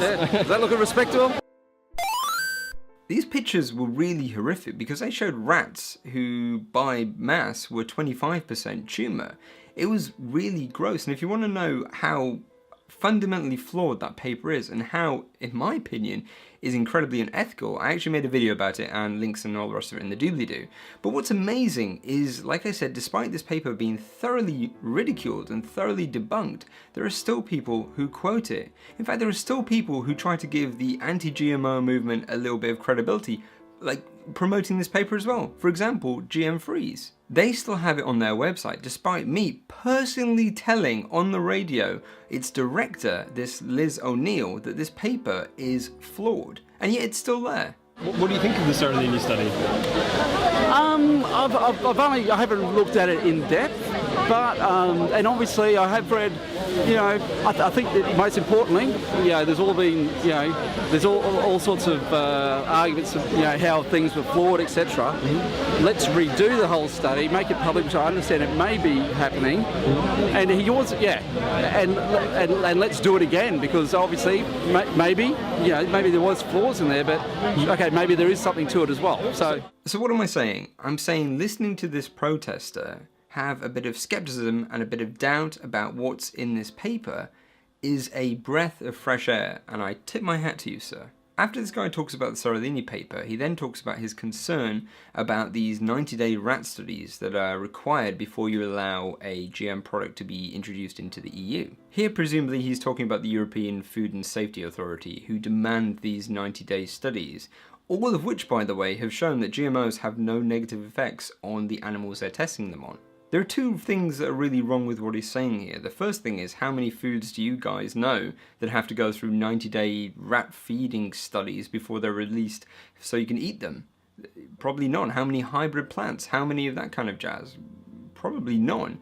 The second problem is there are many long-term studies on various animals looking at the toxic effects of GMOs, all of which show that GMOs have no toxic effects. And not only that, there are generational studies where they'll have a rat, it'll have some little kids, and then that rat will have some little kids, and all through the line they'll be fed these GMOs, and they're all fine. This is really my only criticism of this guy, and it's a massive criticism, by the way. It's that, yes, it's amazing that he seems to be willing to change his mind when confronted with new information. At least that was the vibe I was getting from him. The problem is that he's not taking that extra step. He's not going out of his way to find information that would contradict his views on GMOs. He's not going out of his way to find papers that tell him that, you know what, these things are absolutely fine. In fact, he seems to be very dismissive of all research that contradicts him, and says that it's just been paid off and has this kind of conspiracy, area about it. So yeah, that is my major criticism of this guy. And it's a shame because he honestly seemed like a really, really lovely chap. So what would you like to see to be done then to prove to you that maybe GMOs are okay? Do you think there's anything that could be done? Yeah, well, I suppose let's have the science. Let's actually have proper science behind it. So what could happen? To actually do long-term studies on rats and make all information public. So it actually could all be searchable. So any scientist, because at the moment for all that sort of testing, it's not being released to the even to the regulators. So they only choose to release that information. So that's number one. GM in theory, it's possibly it could be good, but they're not doing the science, and it's all driven by profit really at the moment. But you'd expect that though for a private company. Oh yeah, no, exactly. But what's best for humanity? That's the ultimate question. Because once it actually gets spread throughout the world, we can't go back. So it's like it could be a massive environmental vandalism that humanity can't necessarily recover from. So that's why the science, the proper science, and not a corporate-driven science behind it is so important. So you'd like to see external people looking into GMO safety? Oh, absolutely. Oh yeah, absolutely. But not, but in a way, this is what the governments should be doing, but they're in the pockets of the corporations, so that's, who are funding, so it's sort of tough. But yes, that's what ideally, like in a way, it'd be like, I suppose for any sort of, for the public good, we deserve to actually have proper scientific studies. Now, one more thing I want to talk about before I go is something he actually brought up last year, and that is the WHO, the World Health Organization, saying that glyphosate, I'm saying that correctly by the way, I think, glyphosate, the active ingredient in Roundup, is probably carcinogenic. I saw many a happy protester that day with banner in hand that said proudly that the World Health Organization say that this stuff, the active ingredient in Roundup, glyphosate, is carcinogenic, and therefore all GMOs are evil, even though that's a herbicide. The problem is, the report that said that this stuff is probably carcinogenic is absolute twaddle and misrepresents the actual research it's quoting. It's really, really bad, and if you don't believe me, I did a video with fellow co-host of League of Nerds, James, where we talk about it step by step and show that it's absolute cobswallops. Each and every claim in the press release that has a citation can be dismissed. The authors of the report, deliberately or not, misrepresented the science, and in doing so tarnished the reputation of the World Health Organization. Once again, and I hope you agree with me after watching this, the level of research that's gone into this should not be called scientific. It's on par with charlatans and quacks. We also, if you're interested, had a League of Nerds episode where we talked about some of the authors of the report having a conflict of interest that they never publicly stated. Now, the reason why I want to bring up this report again, I already answered in the first part of this video, even before my title logo thing turned up, and that is because recently the World Health Organization have done a U-turn. They've looked at the evidence and concluded that they were wrong before, and this active ingredient, glyphosate, probably isn't harmful to humans. In the view of the absence of carcinogenic potential in rodents at human relevant doses, and the absence of genotoxicity by the oral route in mammals, and considering the epidemiological evidence from occupation exposure, the meeting concluded that glyphosate is unlikely to pose carcinogenic risk to humans from exposure through diet. Now that's great news that the World Health Organization has listened to concerned scientists who say that, hey, you're not representing the scientific data here correctly, and they've done what they should have done. U-turns are nothing to be ashamed of. If new evidence comes forward, or if you've misinterpreted evidence, you have to say, hey, I'm wrong, this is actually what we think now. And, you know, 2 thumbs up to you guys at the World Health Organization. And I'd like to think, hey, this is going to be the last time now we're ever going to hear that glyphosate, the active ingredient in Roundup, is probably carcinogenic. But we all know that's not the case, just like it was with the Saralini paper. We're going to hear this for years to come. And you know what? It's taken me a long time to get to this conclusion. I mean, I've been making YouTube videos now for a while, and I've really been, I guess, immersed in the anti-GMO movement. And I think it's time that we start ridiculing these people, that we point at them and laugh at them for the morons that they are. And that sounds really, really harsh, and it is harsh, because these people are quoting crap. They're quoting outdated research, they're quoting fraudulent research, they're quoting, you know, just bad research in general to push this idea that GMOs are a health and safety threat, when they're not. They're not at all. I know a few years ago as well, people would listen to them, think, hey, maybe there's something behind this, but there's nothing. These people have nothing, and we should stop taking them seriously, and we should just point at them in the street for the idiots that they are, because they are causing real harm to mankind and to the planet. I think we should just, you know, just say no. Just get a rolled up newspaper, hit them on the nose, and just say, fuck off. I've been making videos fact-checking March Against Monsanto protesters for about 2.5 years now, and I think it's time to stop doing that. And mainly, the main reason is because there's nothing more to talk about, really, regarding these people. So I think it's about time for a final thoughts video. Now, like the end of all these quite in-depth projects that I've been doing over the past 5 years, I like to end with a video like this one where I talk about, well, my final thoughts. So I did it on my 9/11 mini-series, and I did it on my House of Numbers debunking video series, what have you, and now I'm going to do it on this one, the fact-checking March Against Monsanto protesters videos. Now, as you can probably tell, this video, unlike all the rest of my videos, is not scripted. Yeah, that's right, my actual videos are normally scripted. So this is just going to be off the cuff, and I want to talk really about my feelings towards these protesters and how they've changed over 2.5 years. I want to talk about how these videos really got started, and interesting things that I found along the way, and generally just bits and bobs. Now, this video is recorded between me doing shifts, so it's in the middle of the day, so the lighting is a bit weird, so don't be angry in the comment section. Now, first of all, let's talk about a little bit of history. So how do these videos get made? Well, a lot like the 9/11 mini-series, originally there was only meant to be 1 or 2 of these videos, and really it was me just taking advantage of me happened to being somewhere when something was happening. But it evolved into so much more, and now is, well, this is the 8th video in the series. So go back 2.5 years ago, and this was when James from the History of Infection and my co-host of League of Nerds was still living in Nottingham. Now, I've met him once before, in real life, one time before this, and I thought, you know what, I'd love to come back down to Nottingham and have a few bevies with you again, and hey ho, did you know that your city is hosting a March Against Monsanto protest? And he was like, bloody hell, that's amazing, we should totally go down there and see it. And then I was like, oh my god, we should totally go down there and see it, and take our cameras with us. And we did, and it wasn't at all what we were expecting. So, before I went, I had a good read. I tried to research as many of the arguments as possible that may be coming my way. I tried to read as much to understand how these people think and their point of view. And so I went there on this miserable day in Nottingham where it was just pouring down. In fact, before we went, we kind of saw where they were gathering. And because it was pissing down, we're like, oh god, we can't have our cameras out in this. Let's just run to Primark and get like hideously huge umbrellas for $5, and then somehow kind of put them between our pockets and our bloody backpacks and kind of try and hold them with the camera. It was all a big farce. Anyway, so we did that. And it was, yeah, so it was massively heaving down with rain, and the protest starts. And this looked to be real fun because everyone was dressed up. People seemed to be looking like they were having a good time. I know, at a protest, people looked like they were having a good time.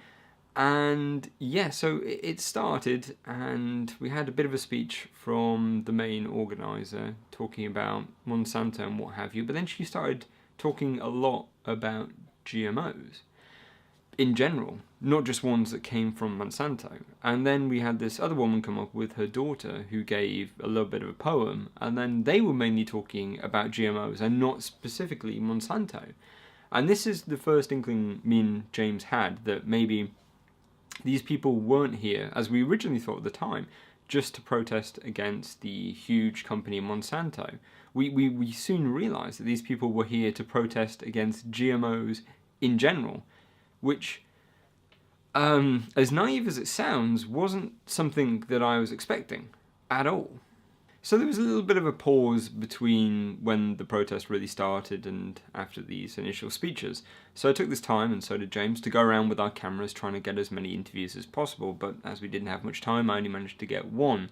What's interesting, again, was how something we didn't really think about was how little these people actually knew. Now, I know I've said this a lot throughout the video series, but honestly, I can't stress this enough. These people knew less than nothing. Do you think there'll ever be a positive GMO product, or is the technology itself destined to always cause problems, or could we engineer something that was actually could be considered useful? I think the old adage of if it's not broke, don't fix it, stands here. Yeah. At the end of the day, Mother Nature is probably, well, not even probably, is definitely the best maker of natural things. If it was something wrong with it, it would be recreated in a different way naturally. It was really surprising. In fact, the first woman that James talked to had something very interesting to say that really was like a sign of things to come when talking to him. And we talked about this on a podcast that we did on the League of Nerds. So I don't know about you, but my dealing with them, they didn't seem to know enough about what they were talking about. This is something I said to you afterwards. Like, I didn't feel I should push anything particularly because these people were not well informed. Like, as lovely as they were and as well-meaning as they were. For example, the first person I spoke to, she started off by saying, I told her I'm a biologist, a scientist. I believe GMOs are actually quite good for us. I think they can solve a lot of problems. And her response was, well, in a lovely way, if you were just some random guy in the pub, I could say loads of things to you right now and we'd have a great conversation. But as you're a scientist, you know what you're talking about. I'm struggling to think of stuff. And I was like, that, when I first thought, that's a pretty reasonable thing to say. Well, actually, no, that's not reasonable thing to say. So you can't defend yourself in front of someone who knows what they're talking about. Yeah. So then the protest really started to kick off, and they were walking through the streets of Nottingham with their V for Vendetta masks and what have you, and dressed up like carrots and bumblebees, chanting, hell no, GMO, we don't consign Monsanto, and all this kind of jazz. And it was very much fun. So me and James popped along, and we were kind of marching parallel to them, I suppose. Well, we weren't really marching, we were following. And then we stopped about 10 minutes down the road. This was quite going all over the place. And then we had a new people come up and give speeches on this megaphone. And again, these speeches were mainly about GMOs being just truly awful. And I managed to capture both of these speeches for my YouTube videos.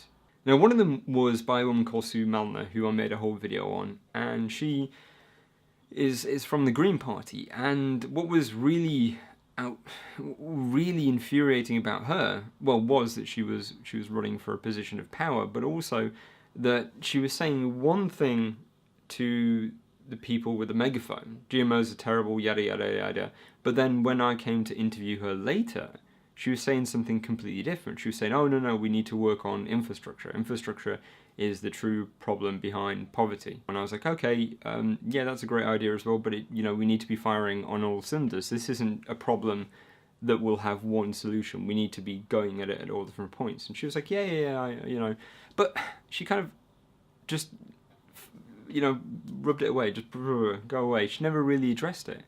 And what looking back, what I really should have said was, how would you, as a person in power, make those changes worldwide? I mean, she was there talking to all these people. You know, there was quite a large number there saying, oh, we need to do this, we need to do this. How can she, as a member of the Green Party, do that? How can she help worldwide infrastructure? What can she do? And the answer is sweet bugger all, really. And there was just nothing. There was nothing behind her arguments. There was nothing behind anyone's really arguments. And this, again, really, really took me by surprise. So anyway, there was a couple more speeches and we moved on again. And at this point, the speeches were over and those people just could not wait to get out there, to leave, to go home, because it was slightly raining at this point. It was actually truly pathetic, and I mean that. I mean, if you feel so strongly about something that you're willing to dress up like a Muppet, like a carrot, like a bumblebee, like whatever, to get your point out there, but you leave when it suddenly starts to drizzle a bit of rain. How much do you really care about the thing you're protesting against? You obviously don't care enough to actually look up what you're protesting against, because the majority of people I talked to that day couldn't answer basic follow-up questions, which, by the way, a lot of people I talked to didn't want to be on camera, which didn't stop me from talking to them, but I wish now I hadn't. I wished I would have moved on to people who were willing to be on camera. Because at the time I thought, oh, these people are going to be around here for a while, but they weren't. As soon as the speeches stopped, they all just disappeared into the ether. But anyway, I was talking to these people, and you'd be amazed at how many were not able to answer basic follow-up questions to why are you here? To ask them, what is a GMO? Why is this specifically dangerous? It was amazing. I mean, and it was amazing the leaps in logic and how they were making arguments that really weren't connected. So, for example, talking to one person who said that GMOs cause cancer. Okay, fair enough, GMOs. All right, you think GMOs cause cancer. Well, okay, how do you explain the fact that about a lot of food over in America is GMO? And, you know, they're literally not dying left, right, and centre. Oh, well, yeah, but, you know, you've got obesity problems, they've got X, Y, and Z, diabetes is on the rise. Okay, well, no, those are different things. How is that linked to GMOs? What evidence do you have that diabetes is linked to GMOs? And then there was nothing. And then you also had, which was really, really vile, people were having posters of, do you remember the rats from the Seralini paper? Those rats that were 25% by mass tumour, that obviously were in a lot of pain and were suffering, yet allowed to get to the point of just being these horrible, I mean, there was literally, their conditions were horrible, just so they could have those pictures, and they were showing them around. One of the horriblest things I saw that day was this teenage girl, stupid blue hair, she had this poster, and there was these kids walking by with their parents, and the kids must have only been, I think maybe 6, maybe younger, I don't know, tiny tots, and she pulled it down so they could have a look at these rats. And bear in mind, some of them were the ones with that were splayed open. And I was just thinking, what is wrong with you? So my feelings towards these protesters at the beginning was kind of, yeah, like I was shocked at how little they knew. I think I was really naive into thinking that people who would go to a protest would know like a lot about the thing that they're protesting against. And to be confronted with people who knew nothing really, really took me back. So at first I was like, oh my god, these people have nothing. They have absolutely nothing. I can't believe people are listening to them. But there wasn't really an anger building up to like inside me like there is towards in the later videos. At first I was like, these people, you know, you just need to go down there with a camera, ask some basic questions, and they'll expose themselves as being not very switched on. But then things started to change when I had people sending me emails from members of the Green Party who were responding to people criticising them about their policies about GMOs.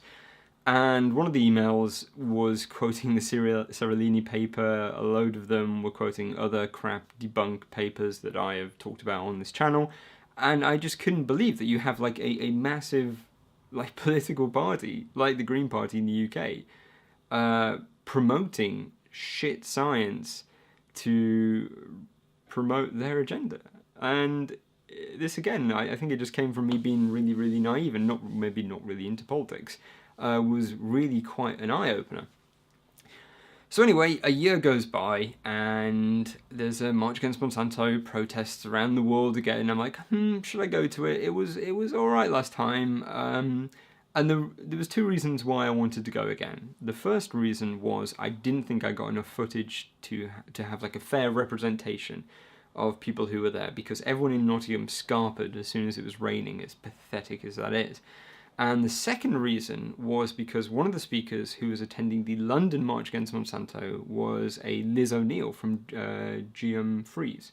Now, Liz O'Neill, I actually was on the radio with. We're not sort of superstitious people who don't think you should be meddling with nature. The issue is that the way that GM operates. But that's what it says on your website, isn't it? That you shouldn't mess with nature. Sorry? That's one of the quotes on your website. Says that you shouldn't be messing with nature. No, it definitely is. I've definitely we seen may quote it. somebody else. This is ridiculous. I'm sorry.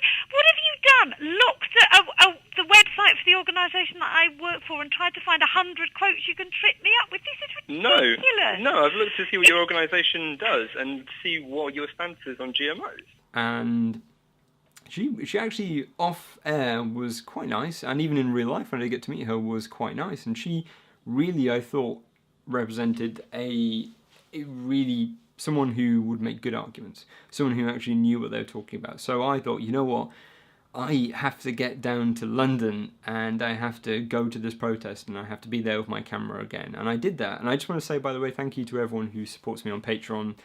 You allow me to do things like this. So I'm at London, and there's a fair few more people because it's London. And the first thing that really jumped out was no one was hardly dressed up. There was one person who was dressed up properly, and he was a bit interesting. How you doing? All right? How are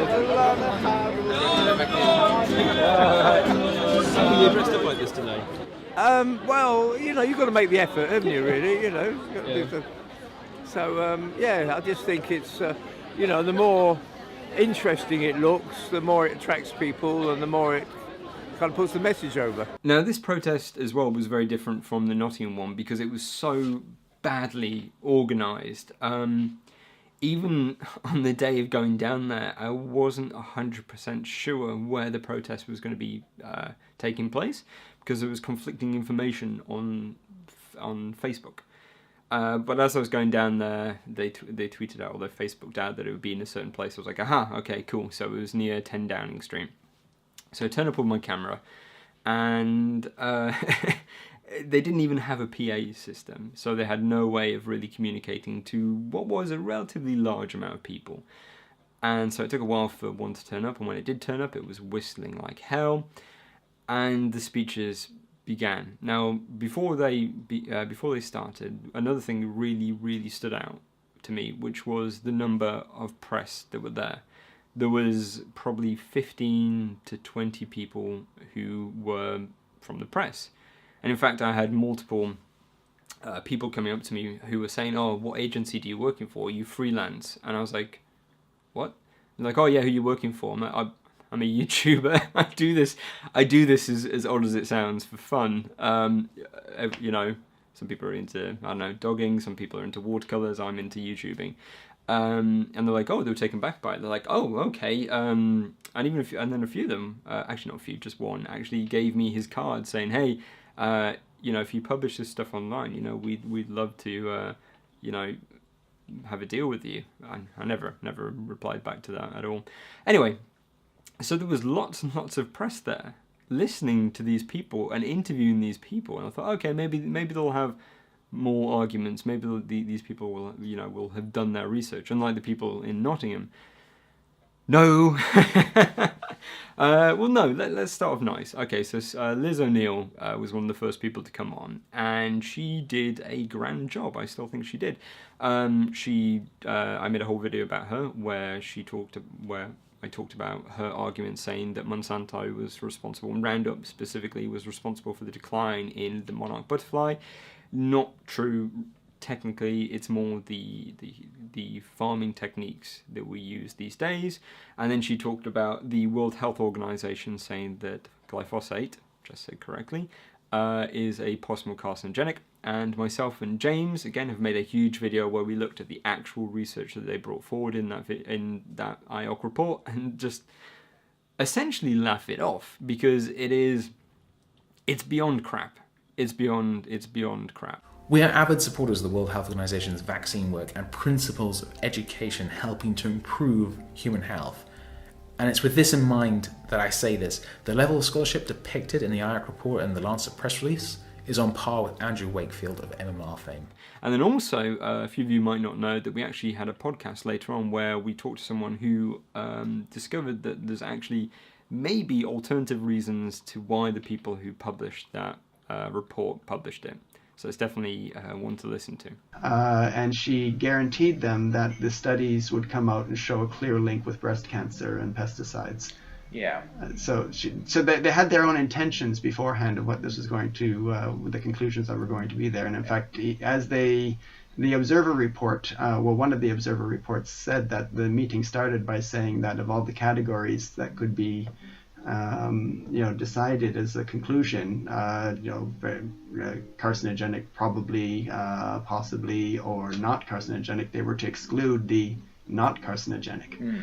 So it was clear they came with a motivation which was perhaps outside of science. Yeah. So after Liz finishes, I managed to get an interview with her, and she is nice. I do like her. I'm sure as a person, I'm sure she's lovely. To have a drink down the pub with or whatever. But her thoughts on GMOs, I thought, the more I think about it, the more insidious I think they are. Because Liz, unlike pretty much everyone else there, she's a smart person. She's way up there, and she had done her research, and her arguments were misleading, but they weren't completely incorrect. They weren't batshit crazy.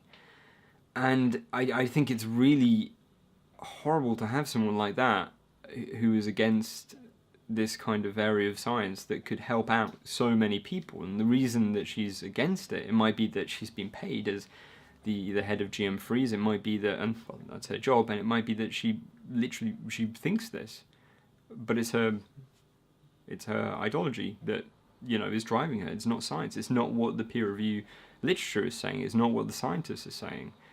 And yeah, the more I think about it, the more horrific what she's saying was. The other people were, again, it was all very Mickey Mouse. You had someone blaming them for nuclear weapons, which was an interesting tidbit because there is a connection between the nukes in the Second World War and Monsanto. And splendid. Now, that actually drove me to make a load of videos about artificial sweeteners and what have you. But yeah, again, nothing to these arguments. And it gradually got worse and worse and worse as the day progressed. To the point where I still think that now, I feel sorry for Liz having to share the stage with these other people. There was even a chap who linked GMOs to geoengineering.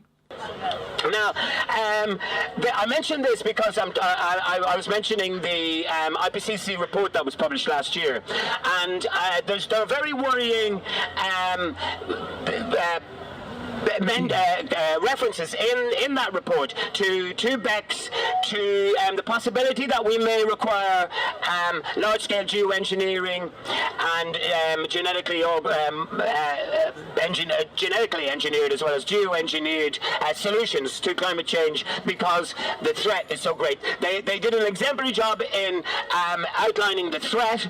The fear is just in the way that they posit the reaction we will have to make should the threat become absolutely critical, and that is those engineering silver bullets. And then you had people like that bloody rap artist who, oh my god, it's just so cringeworthy. I can just feel my toes and everything cringe up when I think about him. And again, the arguments that these people have put forward, and by the way, I've attacked like the strongest ones. I haven't gone for the weakest ones. There's a lot of people out there accuse me of just picking low-hanging fruit. No, these were the best things, in my opinion, that these people came up with. And just to make sure that, you know, everything is 100% transparent on this YouTube channel, all the raw interviews I've published on my second channel, MP Media, which you'll feel free to take a look at. And there you can even check to make sure that I haven't quote mined someone or taken someone out of context or edited it in a funny way. I have nothing to hide and all that data is there. So back on more about the protesters. What's funny with the London one is that it wasn't a march against Monsanto, it was a standing still against Monsanto. Those guys never moved. I really want to spend more time talking about the press and them publicising this and them actually making up a significant percentage of the people who were there. I mean, this ended up on, I think, Panorama, and so did yours truly. I was in the background interviewing someone as someone was being interviewed for Panorama, and it was amazing. Yeah, how much press was there? I mean, I went to a protest a year later, a chemtrail protest, which, yeah, I am still making those videos, and there was easily twice as many people at the chemtrail protest, and yet there wasn't one member of press. It's just interesting how these things are pushed in certain media, how it's pushed to, how it's portrayed as if these people have, you know, good ideas, as if they have like legitimate points, when they don't. The more you think about it, I mean, this isn't, by the way, this isn't just fuck Monsanto, fuck all the rest of them. I honestly don't care about the companies. I care about what is factually correct, and what these people are saying, for the most part, is absolute bollocks. I mean, it goes from deceitful stuff like Liz O'Neill to, you know, tinfoil hat wearing lunacy. And yet it's still published online, it's still published on the telly and in newspapers as if these people have something of merit, and it's not. And this really gets us on to something that I've noticed with organisations like the Green Party and with Greenpeace and Friends of the Earth and crap like that. What I've noticed is, the more I look into it, is that they are victims of their own success. So you go back in the day, let's say with Greenpeace, back in the day when it was started, you know, people would dodge. I mean, people still dodge now, but generally, you know, governments, you know, they had a blind eye when certain companies were hurting the environment. I mean, I don't have to go far to see examples of this. I mean, I live in Teesside, and the River Tees back in the day was heavily polluted. I mean, it's still pretty bad now, but people used to just dump crap into it. And so you had organisations like Greenpeace, like all these kind of people being like, no, you can't do that. That is a really shitty thing to do. And this, over time, has been taken on by the general public. I mean, the general public now, if you go to someone and be like, do you think it's okay to dump chemical waste? No, of course not. Do you think it's okay to, you know, go whaling?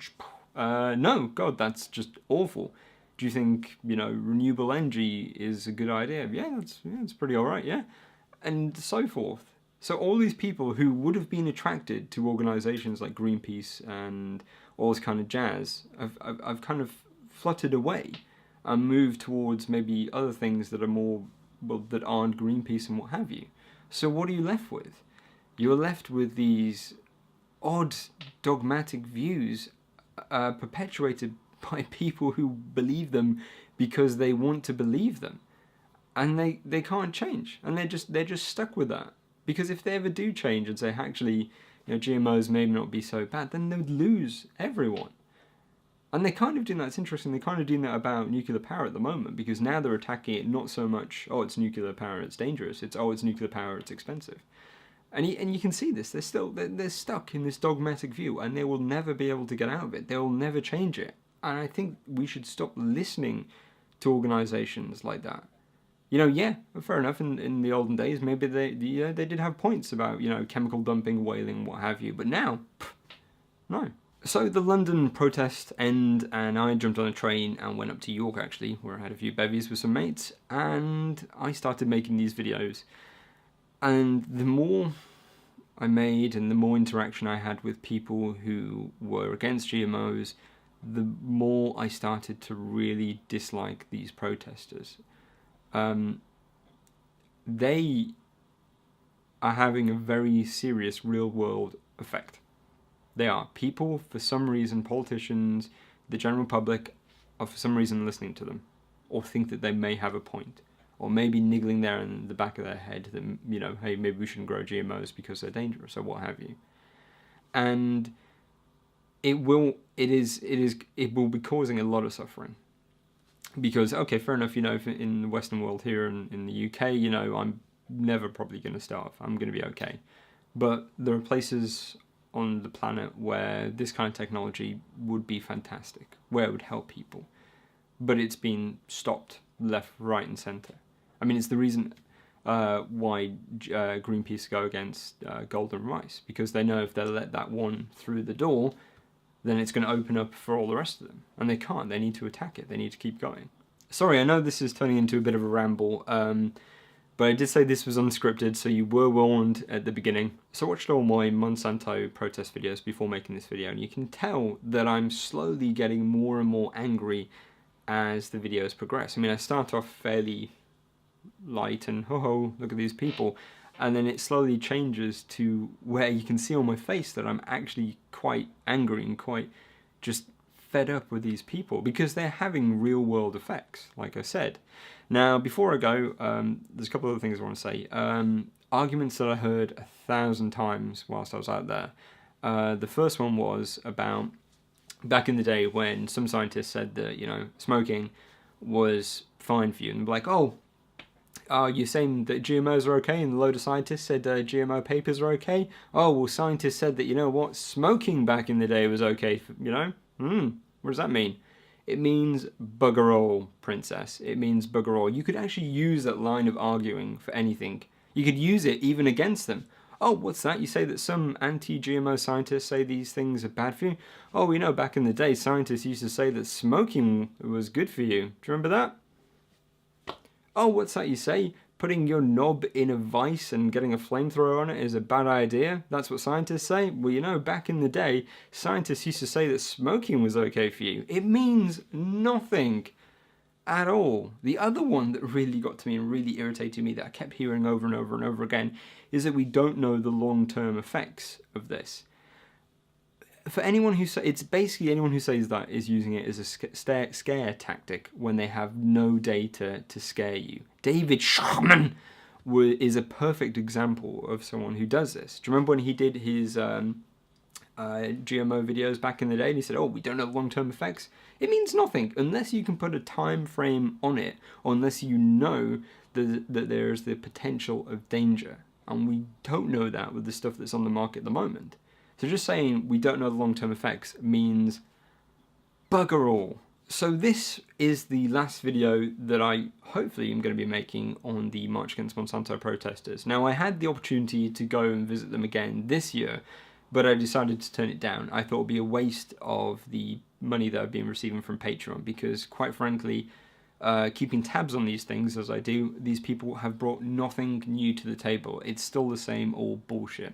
I mean, take for GM Freeze, for example. Over a year and a half ago, I told their director, whatever, Liz O'Neill, that the Seralini paper, which I keep mentioning up, which is like the holy grail of these people, is a load of bollocks, and I explained why. I explained to her again in real life, and yet there are still references to that paper and that scientist on her website. It's the same thing. It's the same crap year after year. It's ridiculous. We have to stop pretending like these people have anything of merit, because they don't, and we should start talking to the people who know what they're talking about. And I like that the tides are turning against these people. I mean, for example, we recently had the Nobel Prize winning people sign a thing saying Greenpeace stop being dicks, which I thought was fantastic. It was a great way of getting it into the public and get people talking and exposing these fibbers. Yeah, So anyway, sorry that was a bit rambly and long, but yeah, that's, I guess I just wanted to talk about these videos and my feelings towards these protesters. And yeah, it was unscripted, so hopefully it wasn't too rambling and all over the place, and hopefully you enjoyed it. And I will now move on to my next big video series. Now, it's been in the works for a long time, a very long time actually, but I have been to a few protests and I have been doing a bit of research, so hopefully now I'm going to start publishing stuff in, well, not videos yet, but publishing stuff on my blog, and then that's going to be turned into videos. So what's the subject, I hear you cry? It's going to be chemtrails, which is actually really interesting. It's really fun, and because it's one of these conspiracies that kind of grabs all sorts, including GMOs, New World governments, and all this kind of jazz, and just puts it together, and it's truly fascinating. So I'm looking forward to making that. So anyway, yeah, if you managed to last all this way, I just want to say thank you for lasting all this rambling way. Yeah. So sorry if I bored you all, and thank you for watching. Goodbye, Internet.